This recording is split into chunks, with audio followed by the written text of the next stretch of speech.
दोस्तों नमस्कार। स्वागत है आपका आज की क्लास में। हम लोगों ने कल शायद 38 नंबर तक के सवाल किए थे। फिर इसके बाद आज हम लोग 39 नंबर को सॉल्व करते हैं। अगर आपको वीडियो पसंद आए तो कमेंट ज़रूर कीजिएगा। अगर प्रॉब्लम्स हो, कोई सवाल समझ में ना आए, उसको डिस्क्राइब करना हो तो आप बताइएगा, मैं उसको समझा दूंगा अलग से। देखते हैं 39 नंबर।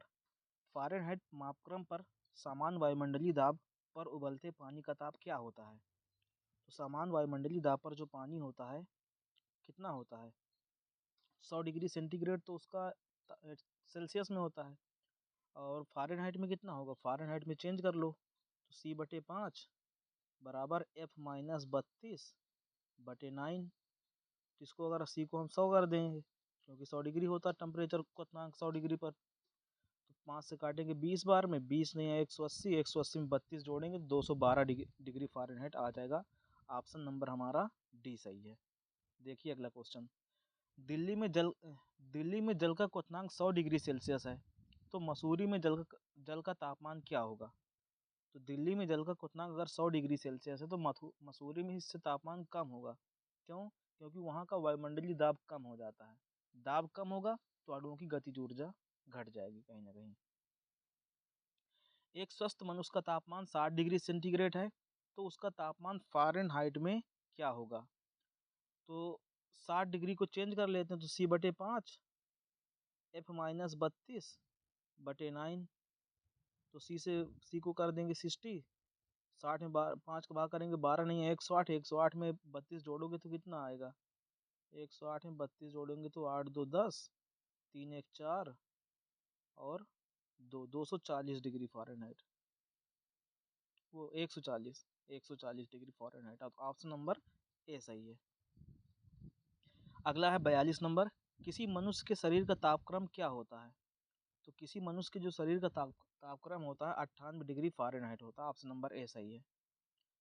तप्त जल के थैलों में जल का प्रयोग किया जाता है क्योंकि? तो तप्त जल के थैलों में जल का प्रयोग किया जाता है क्योंकि यह सरलता से मिल जाता है, यह सस्ता है और हानिकारक नहीं है, इसकी विशिष्ट ऊष्मा अधिक है, जल को गर्म करना आसान है। ऐसा नहीं है। देखिए इसका विशिष्ट ऊष्मा अधिक होती है।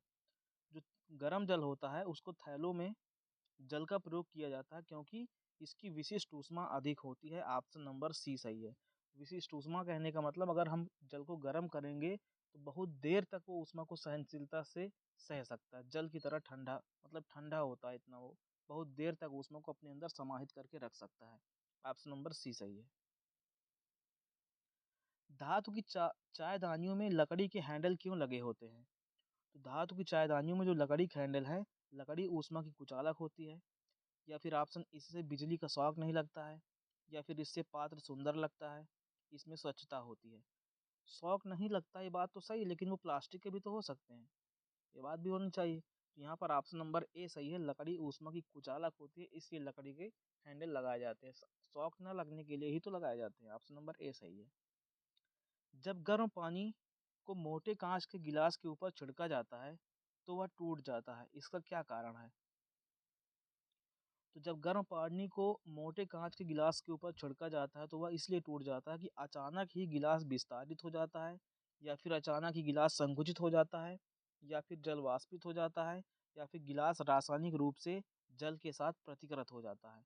तो अचानक ही गिलास विस्तारित हो जाता है। जैसे गर्म जहाँ पे पानी पड़ा तो वहाँ का जो काँच है वो ऊष्मा पाकर गतिशील हो रहा है, मतलब उसके अणुओं में गतिज ऊर्जा आ जाती है, तो वो भागने का प्रयास करता है, तो वहीं से वो हट जाता है, चिटक जाता है।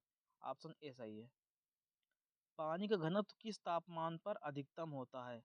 तो पानी का घनत्व 4 डिग्री सेंटीग्रेड पर अधिकतम होता है। जब बर्फ को 0 डिग्री सेंटीग्रेड से 10 डिग्री सेंटीग्रेड तक गर्म किया जाता है तो जल की आयतन में क्या होता है? तो देखिए 0 डिग्री से जैसे ही जल को गर्म करेंगे तो 4 डिग्री आते आते उसका आयतन पहले घटता है, फिर उसके बाद उसका आयतन फिर बढ़ना शुरू करता है। तो ये होता है 4 डिग्री पर वो न्यूनतम आयतन लेता है, उसका घनत्व अधिकतम हो जाता है। तो इसमें क्या लिखा है? इसका रूप इस इकसार रूप से बढ़ता है, ऐसा नहीं है। B option. इकसार रूप से कम होता है, ऐसा भी नहीं है। तीसरा, पहले बढ़ती है और उसके बाद कम होती है, या पहले कम होती है उसके बाद बढ़ती है? तो ऑप्शन नंबर डी सही, 4 डिग्री तक आते-आते घटता है आयतन, उसके बाद बढ़ता है। यदि जल को 10 डिग्री सेंटीग्रेड से 0 डिग्री सेंटीग्रेड तक ठंडा किया जाए तो क्या होगा? तो इसका उल्टा होना चाहिए, 10 डिग्री है तो 4 डिग्री आते-आते क्या होगा? आते-आते एकदम कम हो जाएगा। उसके बाद 4 डिग्री के बाद फिर हल्का-सा बढ़ जाएगा, क्योंकि 4 डिग्री पर उसका आयतन कितना होता है? न्यूनतम आयतन लेगा। तो इसमें देखते हैं ऑप्शन क्या दिया है। जल का आयतन 4 डिग्री तक होने तक तो कम होगा लेकिन फिर बढ़ेगा। बी ऑप्शन, जल का घनत्व लगातार बढ़ेगा और 4 डिग्री पर अधिकतम हो जाएगा। तीसरा ऑप्शन, जल का आयतन लगातार घटेगा और 4 डिग्री पर न्यूनतम हो जाएगा। या फिर जल का घनत्व 4 डिग्री सेंटीग्रेड तक घटेगा फिर बढ़ेगा। तो 4 डिग्री तक घटता कहाँ, 4 डिग्री तक तो उसका मैक्सिमम हो जाएगा, तो ऑप्शन नंबर डी गलत हो गया। जल का आयतन लगातार घटेगा और 4 डिग्री पर न्यूनतम हो जाएगा, ये बात तो सही है, लेकिन 4 डिग्री से नीचे तक भी तो आना है, 0 डिग्री भी तो आना है। ये पूरी बात नहीं हुई, ऑप्शन नंबर सी गलत है। बी ऑप्शन देखिए, जल का घनत्व लगातार बढ़ेगा और 4 डिग्री पर अधिकतम हो जाएगा। तो घनत्व तो लगातार बढ़ेगा, 4 डिग्री पर अधिकतम होगा, ये बात सही है, हाँ मानते सही है, लेकिन 0 डिग्री भी तो जाना है। तो जल का आयतन 4 डिग्री पर तक तो कम होगा फिर बढ़ेगा। ऑप्शन नंबर ए बिल्कुल सही है, यही आंसर होना चाहिए। हाँ, तो ऑप्शन नंबर ए सही है, ध्यान रखिएगा। अगला क्वेश्चन, साइकिल के ट्यूब अधिकांशतया गर्मियों में क्यों फटते हैं? तो क्यों फटते हैं? गर्मी के कारण ट्यूब फट जाता है, गर्मी के कारण रबड़ बहुत कमजोर हो जाता है, गर्मी के कारण रबड़ कड़ा हो जाता है और हवा को जगह देने के लिए फैलता नहीं है, या इनमें से कोई नहीं। तो इसमें से देख लीजिए, गर्मी के कारण ट्यूब फट जाता है, गर्मी के कारण ही फटता है, यही बात सही, क्योंकि उसमें ऊष्मा की मात्रा बढ़ जाती है, उसके अणुओं में गतिज ऊर्जा आ जाएगी तो वो छोड़ के अणु निकलना चाहते हैं। शीशा, शीशे की छड़ जब भाप में रखी जाती है तो इसकी लंबाई बढ़ जाती है, परंतु इसकी चौड़ाई क्या होती है? जब शीशे की छड़ भाप में रखी जाती है तो इसकी लंबाई भी बढ़ेगी, इसकी लंबाई तो हल्का सा बढ़ती ही है, साथ में चौड़ाई भी हल्की सी बढ़ती है हल्की सी, लेकिन वो अव्यवस्थित होती है, मतलब बहुत ज़्यादा नहीं बढ़ पाती है। ऑप्शन नंबर डी सही है। लोलक घड़ियां गर्मियों में सुस्त क्यों हो जाती हैं? तो गर्मियों के दिन लंबे होने के कारण? ऐसा नहीं है, ऑप्शन नंबर पहला गलत। दूसरा, कुंडली में घर्षण के कारण? ये भी गलत। तीसरा, लोलक की लंबाई बढ़ जाती है जिससे इकाई दोलन में लगा हुआ समय बढ़ जाता है। यही ऑप्शन सही है, टी बराबर 2 पाई अंडर रूट एल अपान जी, हमने पिछली वीडियोस में समझाया है इसका कारण, आपने वो देखा होगा तो जरूर समझ में आ गया होगा। अगला क्वेश्चन, एक धातु की ठोस गेंद के अंदर कोटर है, जब इस धातु की गेंद को गर्म किया जाता है तो क्या उसके आयतन में क्या होगा? तो जब इस धातु की गेंद को गर्म किया जाता है तो इसका जो कोटर है उसका आयतन बढ़ जाएगा, ऑप्शन नंबर ए सही है। अगला, जब किसी बोतल में पानी भरा जाता है और उसे जमने दिया जाता है तो बोतल टूट जाती है, क्योंकि? तो पानी जमने पर फैलता है, यही ऑप्शन सही है, पहला ऑप्शन सही है। अगला देखिए, अत्यधिक शीत ऋतु में पहाड़ों पर पानी की पाइपलाइनें फट जाती हैं, इसका क्या कारण होता है? तो इसका कारण क्या है कि पानी जमने पर फैल जाता है, पानी पाइप में पानी जमने पर फैल जाता है, ऑप्शन नंबर सी सही है। दो रेल पटरियों के मध्य एक जोड़ पर एक छोटा सा स्थान क्यों छोड़ा जाता है? क्योंकि ऐसे स्थान छोड़ने से कुछ लागत बचेगी? ऐसा नहीं, ऑप्शन ए गलत है। क्योंकि धातु गर्म करने पर फैलती है और ठंडी होने पर संकुचित होती है, यही ऑप्शन सही है। गर्मियों में इसलिए यहाँ पे कुछ गैप छोड़ देते हैं ताकि जब ये गर्मी आए तो अगर फैले भी तो ये उसमें सिलबटे ना पड़ पाए, इस वजह से इसको पटरियों के बीच जगह छोड़ी जाती है, ऑप्शन नंबर बी सही है। अगला, किसी झील की सतह का पानी बस जमने ही वाला है, झील के आधा स्थल में जल का तापमान क्या होता है? तो जल का तापमान इस कंडीशन पर क्या होता है? 4 degree centigrade, option number D सही है। शीतकाल में जब ठंड से जल जम जाता है तब मछलियां और अन्य जलीय जीव क्या होते हैं? जीवित रह सकते हैं, क्योंकि जल की केवल ऊपर की परत ही जमती है, यही ऑप्शन सही है, ऑप्शन नंबर ए। अगला क्वेश्चन, ऊष्मा के संचरण की विधि क्या होती है? तो ऊष्मा के संचरण की चालन, संवहन, विकिरण, उपर्युक्त सभी विधियां होती हैं। अगला क्वेश्चन, ऊष्मा के संचरण की उस किस विधि में पदार्थ के अणु एक स्थान से दूसरे स्थान तक स्वयं नहीं जाते हैं? तो देखिए क्या होता है, चालन में क्या होता है, जैसे लोहे की छड़ होती है, इसको इधर से गर्म करो तो पहले ये अणु गर्म होंगे, फिर धीरे धीरे करके पीछे तक के अणु गर्म होंगे, तो ये चालन होता है। संवहन क्या होता है, जैसे पानी भर दिया हमने भगोने में, तो इसमें क्या होगा, पानी गर्म हो, कैसे गर्म होंगे, नीचे वाले गर्म होंगे फिर ऊपर चले जाएंगे, ऊपर वाले अणु आएंगे फिर नीचे गर्म होंगे, फिर गर्म होंगे फिर ऊपर, तो ऐसे करके चल चल के गर्म होते हैं। और विकिरण में क्या होता है कि ऊष्मा खुद आती है, ऊपर से आती है ऊष्मा, खुद इन पे पड़ती है तब ये गर्म होते हैं। तो इसमें क्या क्वेश्चन है, एक बार फिर से पढ़ते हैं। ऊष्मा के संचरण की किस विधि में पदार्थ के अणु एक स्थान से दूसरे स्थान तक स्वयं नहीं चलते हैं? तो स्वयं किस में नहीं चलते हैं? संवहन में तो चलते हैं, चालन में, या फिर विकिरण में। अब दो ऑप्शन बचे, तो विकिरण में भी कुछ चलते हैं कुछ नहीं चलते। अगर मान लो वायुमंडल है तो उसके अणु चलते रहते, लेकिन चालन में नहीं चलते हैं। ऑप्शन नंबर ए सही है। द्रवों तथा गैसों में ऊष्मा का स्थानांतरण निम्नलिखित में से किस विधि द्वारा होता है? तो द्रवों तथा गैसों में जो ऊष्मा का स्थानांतरण है वो पहला पहला ऑप्शन दिया चालन, दूसरा ऑप्शन संवहन, तीसरा ऑप्शन विकिरण। तो गैसों में तो विकिरण होता है, और द्रवों में क्या होता है, द्रवों में संवहन होता है। तो द्रवों और गैसों दोनों में संवहन होता है, विकिरण द्रवों में नहीं होता।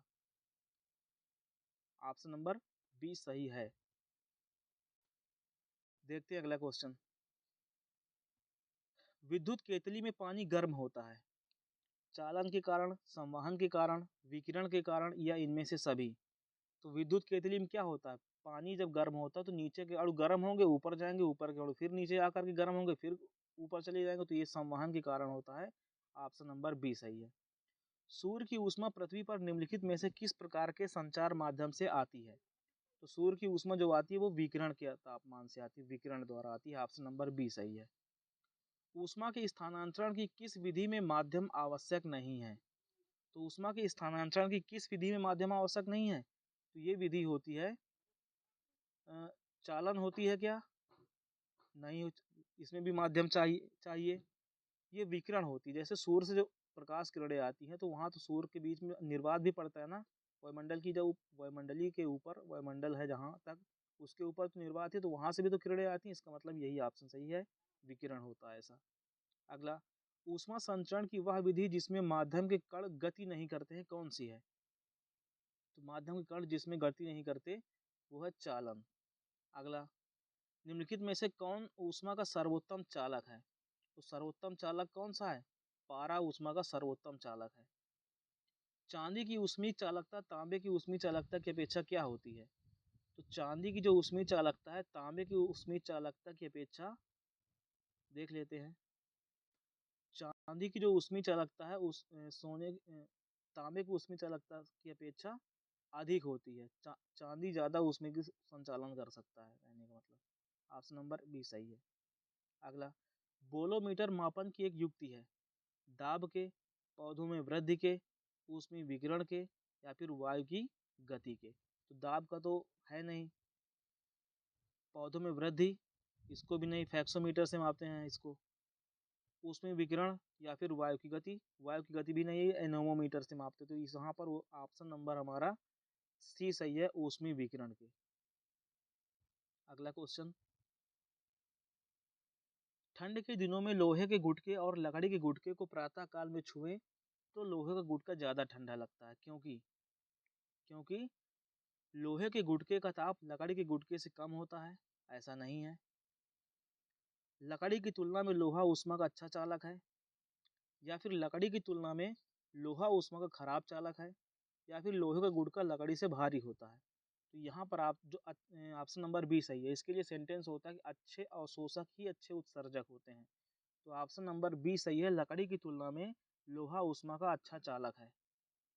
अगला क्वेश्चन, कड़े जाड़े में झील की सतह हिमशीतित हो जाती है, किंतु उसके तल में जल द्रव अवस्था में बना रहता है, यह किस कारण से होता है? तो ये कौन सा कारण होता है? ये होता है बर्फ ऊष्मा की कुचालक है, बात सही है।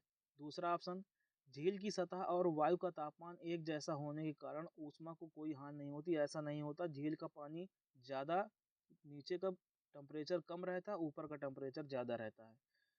जल की सघनता 4 डिग्री सेंटीग्रेड पर अधिकतम होती है, ये ऑप्शन भी सही है। फिर अगला, इस संदर्भ में उपर्युक्त कथनों में से कोई भी सही नहीं है। तो बर्फ ऊष्मक कुचालक है और जल की सघनता 4 डिग्री पर अधिकतम होती है, दोनों ऑप्शन सही है। वैसे ऑप्शन नंबर सी को हम सी आंसर ज़्यादा मानेंगे, इसी में पहले का ऑप्शन छिपा हुआ है। तो जल की सघनता 4 डिग्री सेंटीग्रेड पर अधिकतम होती है। देखते हैं अगला क्वेश्चन। एक टेबल पंखे को बंद कमरे में चलाने पर कमरे की हवा कैसी हो जाएगी? अगर हम लोग किसी टेबल पंखे को अगर बंद कमरे में चलाएंगे तो ठंडा होने के बजाय और वो गर्म होगा। तो ऑप्शन नंबर ए सही है। कमरे में रखे हुए रेफ्रिजरेटर के दरवाजे खुले छोड़ दिए जाएं तो क्या होगा? अगर कमरे में जो रेफ्रिजरेटर रखा है, जो फ्रिज रखी है, अगर उसके दरवाजा खोल देंगे तो कमरा ठंडा होने के बजाय और गर्म हो जाएगा। तो ऑप्शन नंबर कौन सा सही देख लेते हैं। कमरा रेफ्रिजरेटर के भीतर के ताप तक ठंडा हो जाएगा, या फिर कमरा रेफ्रिजरेटर के अंदर से अधिक ताप तक ठंडा हो जाएगा, कमरा धीरे धीरे गर्म। तो ऑप्शन नंबर सी सही है, कमरा धीरे धीरे गर्म हो जाएगा। देखते हैं अगला क्वेश्चन। यदि किसी धातु को खाना पकाने के बर्तन बनाने में प्रयुक्त किया जाता है तो ताप चालकता क्या होगी? यदि किसी धातु को खाना पकाने के बर्तन बनाने में प्रयुक्त किया जाता है तो उसकी चालकता क्या होगी? विद्युत चालकता कम होनी चाहिए, ऑप्शन नंबर ए सही है, चालकता कम होनी चाहिए। तो ऑप्शन नंबर ए सही है। अगला, निम्नलिखित में से कौन ऊष्मा का सबसे अच्छा सुचालक है? तो सबसे अच्छा सुचालक कौन सा होगा? जो समुद्री पानी है, जिसमें लवणता है, वो सबसे ज्यादा सुचालक होता है। अगला, आणविक संगठन के द्वारा ऊष्मा का संप्रेषण क्या कहलाता है? तो आणविक संगठन के द्वारा ऊष्मा का जो संप्रेषण है वो चालन कहलाता है। नहीं नहीं, यानी अणुओं के संगठन के द्वारा। तो देख लेते हैं। तो यहाँ पर ऑप्शन नंबर बी सही, संवहन कहलाता है। क्यों संवहन कहलाता है? अरे आणविक संगठन का मतलब क्या हुआ? अणुओं के द्वारा जो गति हो करके पदार्थ गर्म होता है तो संवहन संवहन में होता है। अगला ऑप्शन, निम्नलिखित द्रवों में कौन सा ऊष्मा का बहुत अच्छा चालक है? तो ऊष्मा का बहुत अच्छा चालक कौन सा होता है? तो ये पारा, पानी, ईथर, बेंजीन। तो पानी सबसे अच्छा चालक माना जाता है ऊष्मा का। अब लेकिन यहाँ पर बात यह है कि पानी कौन सा माने हम? तो ये वैसे लवणीय पानी ज्यादा होता है, लेकिन यहाँ पर ऑप्शन नंबर ए सही है, 75 का ए, कि पारा ऊष्मा का सबसे अच्छा चालक होता है। अगला प्रश्न, सूर्य विकिरण का कौन सा भाग सोलर कुकर को गर्म कर देता है? तो सूर्य विकिरण का कौन सा भाग सोलर कुकर को गर्म करता है? तो ये गर्म करता है अवरक्त किरण। कौन सा गर्म करेगा? अवरक्त किरण। शीतकाल में कपड़े हमें गर्म रखते हैं क्योंकि? क्यों? देखते हैं ऑप्शन। ऊष्मा प्रदान करते हैं? नहीं। अगला, ऊष्मा का विकिरण नहीं करते? ऊष्मा का विकिरण नहीं करते, ये भी गलत है। अभी ऊष्मा का विकिरण बात देखते हैं। अगला, वायु को शरीर के संपर्क में आने से रोकते हैं या शरीर को ऊष्मा को बाहर जाने से रोकते हैं? तो ये ऑप्शन नंबर डी सही है, शरीर की ऊष्मा को बाहर जाने से रोकते हैं। ये ऊष्मा का विकिरण नहीं करते, ये बात तो सही है, लेकिन मेन आंसर जो यहाँ पे है कि शीतकाल में गर्म कपड़े क्यों पहनते, मेन तर्क है कि शरीर की ऊष्मा को बाहर जाने से रोकते हैं। ऑप्शन नंबर डी सही है। अगला, धूप से बचने के लिए छाते में रंग संयोजन निम्न में से कौन सा सबसे उचित होता है? तो धूप संयोजन के लिए जो रंग होता है, नीचे वाला काला होना चाहिए, ऊपर की तरफ वाला सफेद होना चाहिए, ताकि सफेद प्रकाश, जब सफेद रंग पर प्रकाश पड़े तो अधिक से अधिक परावर्तित हो जाए। तो ऑप्शन नंबर देखते हैं कौन सा है, नीचे वाला काला, ऊपर वाला सफेद। तो ऑप्शन नंबर बी सही है। अगला प्रश्न, अफ्रीका के काली त्वचा वाले व्यक्ति ब्रिटेन के त्वचा वाले व्यक्तियों की तुलना में क्या होते हैं? तो उनको गर्मी अधिक महसूस करते हैं, क्योंकि अफ्रीका के लोगों का जो रंग है वो काला ज्यादा होता है। तो काले रंग में ऊष्मा ज्यादा अवशोषित होती है, तो उनको ज्यादा गर्मी लगी। ऑप्शन नंबर ए सही है। सुबह का सूरज इतना गर्म नहीं होता जितना दोपहर का, क्योंकि? सूरज की किरणें सुबह के समय धीरे चलती हैं, ऐसा तो नहीं होता। सुबह के समय सूरज ठंडा होता है, ऐसा नहीं होता। सुबह के समय पृथ्वी सूरज से अधिक दूर होती है, ऐसा भी नहीं होता। अगला है, सुबह के समय सूरज की किरणों को अंतरिक्ष में अधिक दूरी तय करनी पड़ती है, ये ऑप्शन नंबर डी सही है। अगला, काले वस्त्रों के मुकाबले श्वेत वस्त्र शीतल क्यों होते हैं? क्योंकि श्वेत वस्त्र क्या करते हैं, ऊष्मा को परावर्तित कर देते हैं, अधिकतम ऊष्मा को पड़ने वाली जो उनके ऊपर पड़ती है।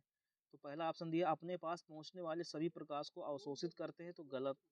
दूसरा, उनके पास जो भी प्रकाश पहुंचता है वे उसे परावर्तित करते हैं, ऑप्शन नंबर बी सही है।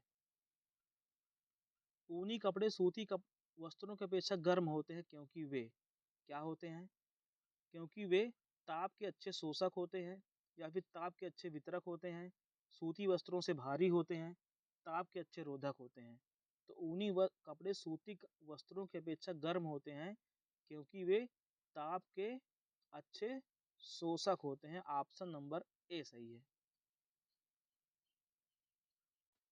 तो दोस्तों आज की वीडियो में इतना ही। बाकी अगर आपको जो भी चीज़ समझ में नहीं आया तो उसको कमेंट करके ज़रूर बताइएगा। इस वीडियो को देखने के लिए धन्यवाद। अगर और अभी वीडियो आपको देखना समझना है तो उनको क्रम से जाइए, प्लेलिस्ट या वीडियो सेक्शन में आपको मिल जाएंगी। Thanks for watching. Thank you.